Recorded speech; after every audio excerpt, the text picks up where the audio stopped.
The rain was relentless, hammering Seattle's streets like it wanted to drown the city's secrets. I stood outside the rusted door of the Anchor, a dive bar tucked in an alley where dreams went to hide. My pulse raced not from the cold, but from the weight of what I was about to do. My name's Caleb Harris, 25, a graphic designer scraping by in a city that chewed up hope and spat it out. I'd spent years sketching my feelings into notebooks, too afraid to let them breathe. Tonight was different. Tonight, I was meeting Elias Kane, the man who'd been my best friend since high school and the one I'd loved in silence for just as long. The bar smelled of stale beer and regret, its dim lights casting shadows over mismatched tables. Elias was already there, leaning against the counter, his dark skin catching the glow of a neon sign. At 26, he was a freelance photographer with a laugh that could disarm anyone. But tonight his eyes held something heavier. He waved me over, his denim jacket damp from the rain. "Caleb, you look like you're about to bolt," he said, sliding a beer my way. I forced a laugh, my hands shaky as I sat. "Just a lot on my mind." He raised an eyebrow, his gaze piercing. "You've been weird all week." "Spill." I couldn't. Not yet. The weight of my secret "I love you. I've always loved you" sat like a stone in my chest. Instead, I sipped the beer, letting the bitter taste ground me. We talked about nothing: his latest photo gig, my deadline disasters, while the bar's jukebox played a mournful Springsteen track. But the air between us crackled, like it knew something we didn't. An hour later, the crowd thinned, and Elias nudged me toward a back room, a storage space the bar's owner let him use for late-night editing. He locked the door behind us, the click loud in the quiet. My heart stuttered. He leaned close, his breath warm against my ear, and whispered, "Caleb, I know." My world tilted. "Know what?" I managed, voice barely a thread. He stepped back, his eyes searching mine. "You think I haven't seen the way you look at me, the way you've always looked at me?" I froze. Every sketch I'd ever drawn of him, his smile, his hands, his silhouette flashing through my mind. I'd hidden them in my apartment, in locked drawers. But somehow, he'd seen me, the real me. And now, in this cramped room with crates of empty bottles and a flickering bulb, my life was unraveling. "I'm not wrong, am I?" Elias asked, his voice soft but urgent. "Tell me I'm not wrong." I wanted to run, to lie, to keep the walls I'd built around my heart. But his gaze held me, steady and unafraid. And for the first time, I felt seen. Not as Caleb the friend, the artist, the quiet guy who never rocked the boat, but as Caleb, who loved fiercely and feared even more. "I'm scared," I admitted, my voice breaking. "I've loved you for years, Elias, but I didn't know how to say it. I didn't know if you'd." He didn't let me finish. His hand found mine, warm and sure, and the world shrank to just us. "I've been waiting," he said, a smile tugging at his lips. "I've been waiting for you to catch up." The kiss that followed was tentative, then desperate, like we were making up for lost time. But as his lips met mine, a shadow lingered in my mind. Elias had a life I didn't fully know: clients who paid too much for photos, late-night calls he brushed off, a tension in his voice when he mentioned his family. I'd ignored it all, blinded by love. But something told me this moment, this perfect, fragile moment, was the calm before a storm. We pulled apart, breathless, and he rested his forehead against mine. "We'll figure this out," he whispered. "Together." But the next morning, my phone buzzed with a text from an unknown number. "Stay away from Elias. You don't know what you're getting into." The days that followed were a blur of joy and dread. Elias and I were inseparable, stealing moments in coffee shops, empty parks, and his tiny studio apartment. Every touch, every laugh, felt like a rebellion against the years I'd spent hiding. But that text gnawed at me, a splinter I couldn't pull out. "Who's texting you?" Elias asked one evening, catching me staring at my phone. We were sprawled on his couch, a half-eaten pizza between us. No one. I lied, shoving the phone in my pocket. The message had come from a burner number. Untraceable. I tried to brush it off, but another arrived the next day. He's not who you think he is. I didn't tell Elias. I couldn't bear to shatter what we'd just found. Instead, I threw myself into him. We walked along Puget Sound at dusk, the water reflecting the city's lights like scattered stars. He talked about his dreams opening a gallery, capturing stories no one else saw.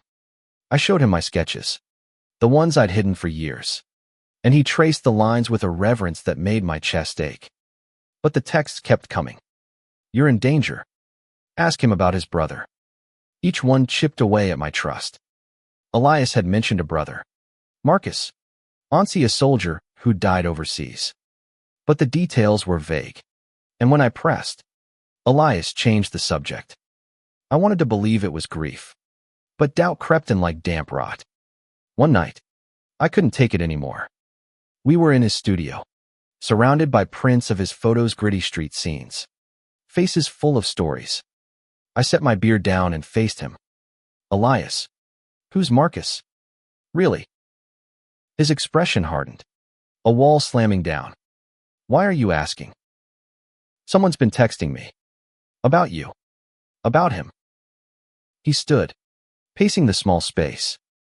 You don't get to dig into my past. Caleb. Not like this. I'm not digging. My voice rose, sharp with frustration. I'm scared. Okay. These messages threatening me. Threatening us.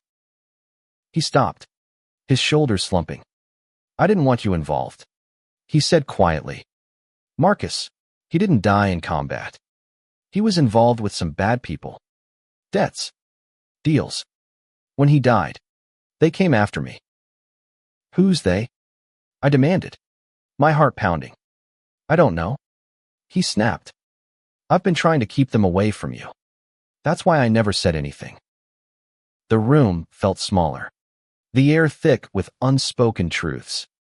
I wanted to hold him, to fix this, but fear rooted me in place. What do they want? I asked. Money, he said, voice hollow. Money I don't have. The revelation hung between us like smoke, choking the air.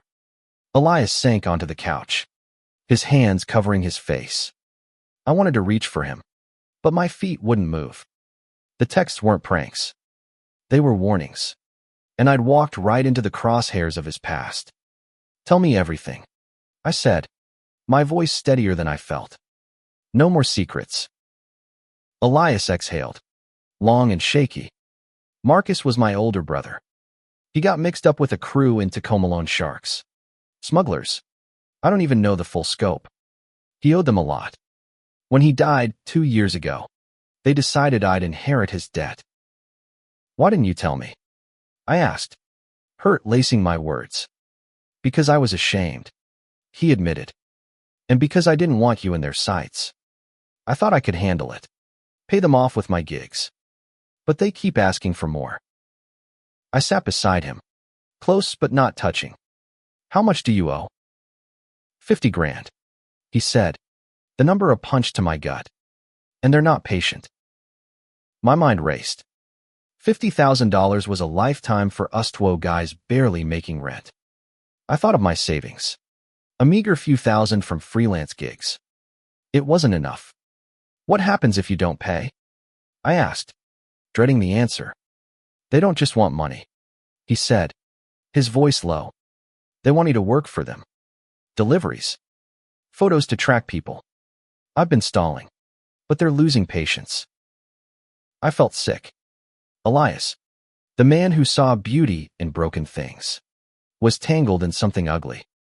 And now, so was I? We'll figure it out, I said, echoing his words from that first night. But they felt hollow. The next day, I went to my apartment, a cramped studio in Capitol Hill. I pulled out my sketchbook, hoping to lose myself in lines and shapes. But my phone buzzed again. Meet us at Pier 57. Midnight. Bring Elias. My hands shook as I read it. I didn't tell Elias. Instead, I made a decision that felt like betrayal. I called my cousin, Lena, a private investigator who'd worked shady cases in Seattle's underbelly. At 32, she was sharp and fearless, with a network of contacts most people wouldn't touch. We met at a diner, the kind with sticky tables and coffee that tasted like regret. Lena, I need help, I said, sliding my phone across the table to show her the texts. She scanned them, her jaw tightening. These aren't amateurs. Caleb, you're in deep. Elias is in deeper, I said. Can you find out who's behind this? She leaned back, her dark eyes assessing me. I'll dig, but it'll cost you. And you need to tell Elias you're doing this. Secrets will get you both killed. I nodded, but I wasn't sure I could face him yet. Lena promised to make calls, tap her sources. As I left the diner, my phone buzzed again. This time, it was a blurry shot of Elias leaving his studio, unaware he was being watched. My stomach dropped. That night, I went to Elias's place, my nerves frayed. He opened the door, his face lighting up until he saw my expression. What's wrong? He asked. I showed him the photo. His eyes widened, then narrowed. You went behind my back, didn't you? I'm trying to protect you. I shot back. You're not telling me everything. Elias, how am I supposed to trust you? He flinched, and I hated myself for it. But the fear was louder than the guilt. I'm meeting them, I said. Tonight. At the pier. No, he said, grabbing my arm. You're not going alone. Then come with me, I challenged. We face this together. Midnight at Pier 57 was a scene from a noir film, fog rolling off the water, the Ferris wheel's lights cutting through the haze. Elias and I stood side by side, our breath visible in the cold. My heart pounded, but his hand in mine kept me grounded. A figure emerged from the shadows, a woman, mid-30s, with sharp cheekbones and a leather jacket. She introduced herself as Tara. No last name. You're late, she said, her voice like gravel. We're here, Elias said, his tone defiant. What do you want? Tara smirked. Your brother's debt, plus interest, or you start working for us. I'm not a criminal, Elias snapped. Then your boyfriend pays the price, she said, nodding at me. I stepped forward, anger overriding fear. Leave him out of this. Tara laughed, cold and sharp. Cute. But you're both in now. Before we could respond, headlights cut through the fog. A black SUV pulled up, and two men got out, big, silent, and armed. My mouth went dry. Elias squeezed my hand. A silent promise, we'll get through this. But as Tara barked orders and the men closed in, I realized love wasn't enough to save us. Not yet. The pier felt like a trap closing around us. Tara's men loomed, their shadows stretching across the damp wood. Elias's grip on my hand tightened, his pulse racing against my skin. I wanted to run, but there was nowhere to go. Last chance, Tara said, her eyes locked on Elias. Work for us, or we take what's owed another way. Elias's jaw clenched. I'd rather die. Don't tempt me, she replied, her hand resting on something under her jacket, gun. I was sure. My mind scrambled for a way out. Lena's words echoed, secrets will get you both killed.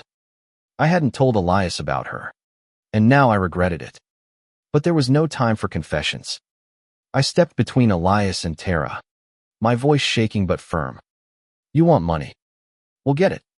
Just give us time. Tara's laugh was a blade. Time's up, kid. The men moved closer, and I felt Elias tense, ready to fight. But before anyone could act, a sharp whistle cut through the fog. Headlights flashed again, this time from a beat-up sedan.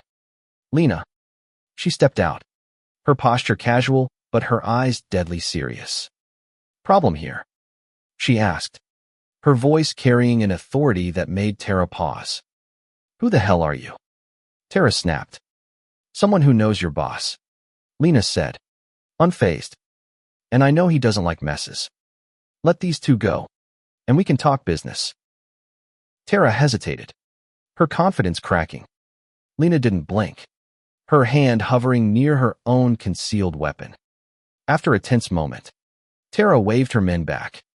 This isn't over, she said, glaring at us. You've got 1 week. They retreated to the SUV and sped off, leaving us in the fog. Elias rounded on me, his eyes blazing. You called her? Without telling me. I had to, I said, my voice cracking. I couldn't lose you. Lena interrupted, her tone brisk. Save the lovers' quarrel. We need to move. They'll be back.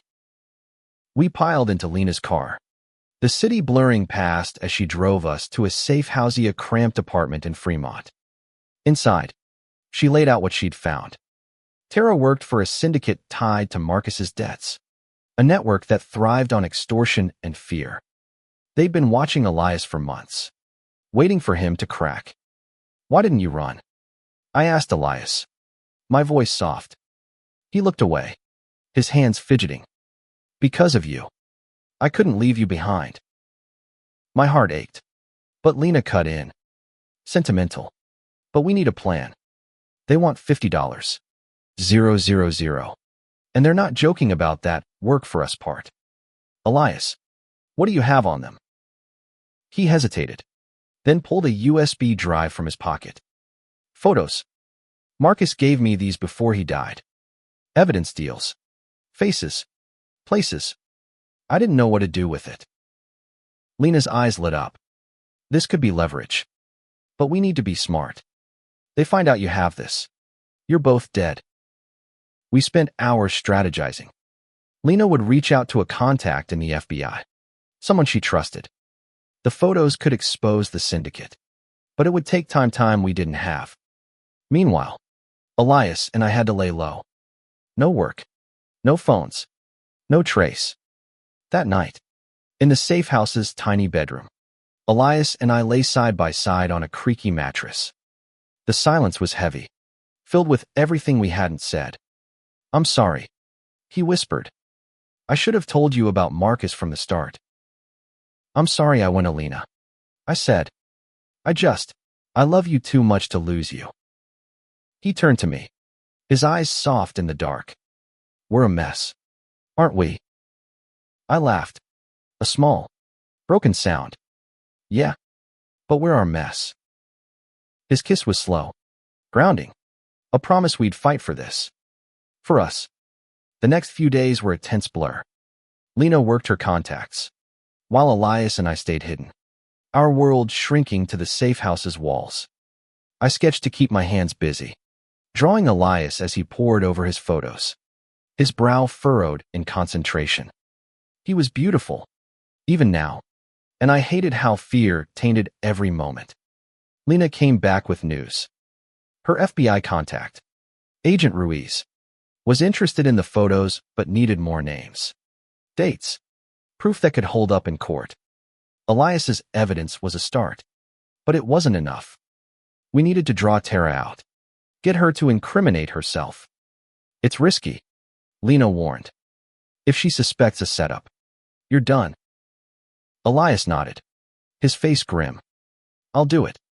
I got us into this. No, I said, grabbing his hand. We do it together. The plan was simple but terrifying. Elias would meet Tara, pretending to agree to her terms, while Lena recorded everything. I'd stay nearby, out of sight, ready to signal if things went south. The meeting was set for an abandoned warehouse in Sodo, the kind of place where deals like this thrived.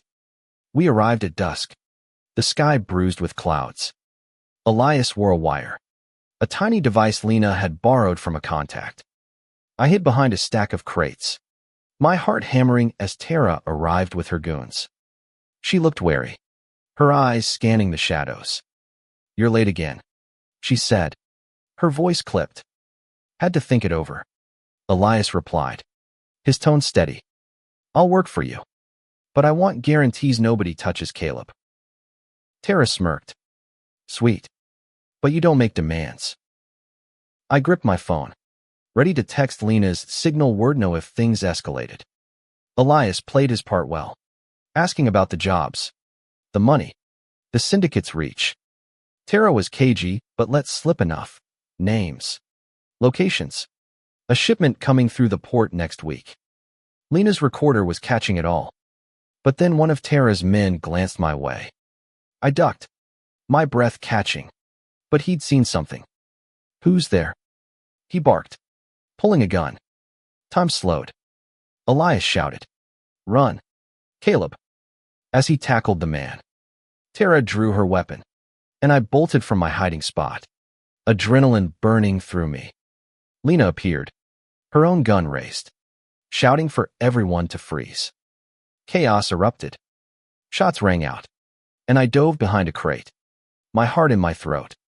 Elias was grappling with the second goon, his face fierce with determination.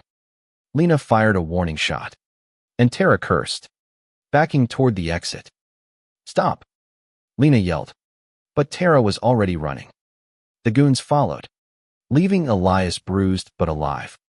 We collapsed against each other, panting, as Lena checked the recorder. Got enough, she said, grimly triumphant. Ruiz can use this. We were back at the safe house by dawn, shaken but whole. Lena sent the recording to Agent Ruiz, who promised protection and a chance to dismantle the syndicate. But the danger wasn't over. Tara was still out there, and she'd seen my face. Elias and I sat on the fire escape, the city sprawling below us. I thought I'd lose you tonight, I said, my voice barely a whisper. He took my hand, his thumb tracing circles on my skin.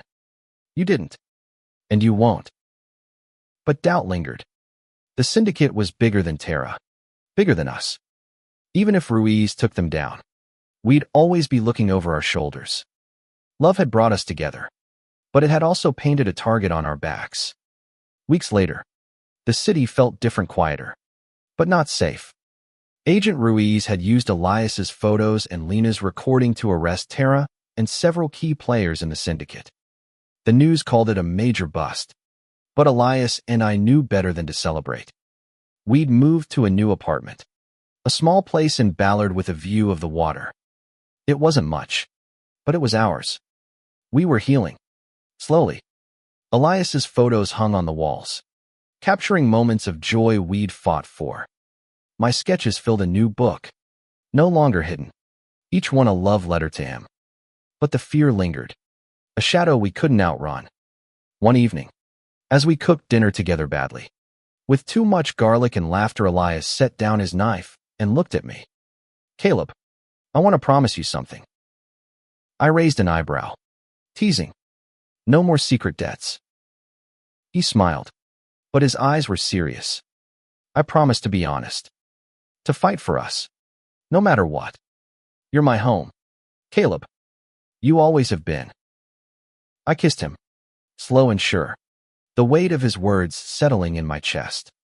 We'd faced danger, betrayal, and fear, but we'd also found something stronger: each other.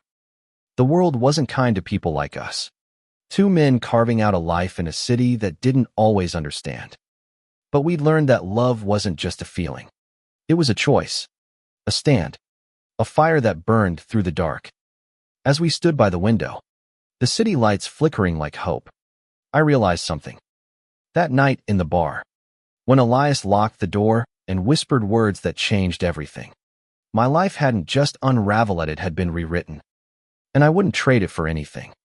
The story didn't end there. Lena kept tabs on the syndicate's remnants, ensuring we stayed safe. Elias opened his gallery, a small space where his photos told stories of resilience and love. I sold my sketches, each one a piece of us. And slowly, we built a life that felt like freedom. We weren't naive. The world still had sharp edges, and our love would always be a quiet rebellion. But every touch, every shared glance, was a victory. We'd locked the door on fear and chosen each other. Night after night. Until the end.